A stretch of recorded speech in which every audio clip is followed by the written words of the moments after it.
during potentially dangerous weather situations. Specially built receivers are automatically activated to warn of the impending hazard. Tests of these receivers normally are conducted by the National Weather Service every Wednesday around noon.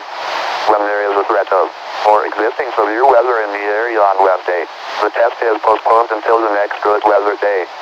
The warning alarm transmitted over this and other NOAA radio stations in southern Wisconsin will normally be activated for watches and warnings that affect the following Wisconsin counties: Richland, Vernon, Adams, Juneau, Marquette, Waushara, Winnebago, Calumet, Manitowoc, Sauk, Columbia, Green Lake, Fond du Lac, Sheboygan, Dodge, Washington, Milwaukee, Iowa, Dane, Jefferson, Waukesha, Milwaukee, Lafayette, Greene, Rock, Walworth, Racine and Kenosha, and the following Illinois counties: Stevenson, Boone, Winnebago, McHenry, and Lake, and all adjacent coastal waters of Lake Michigan.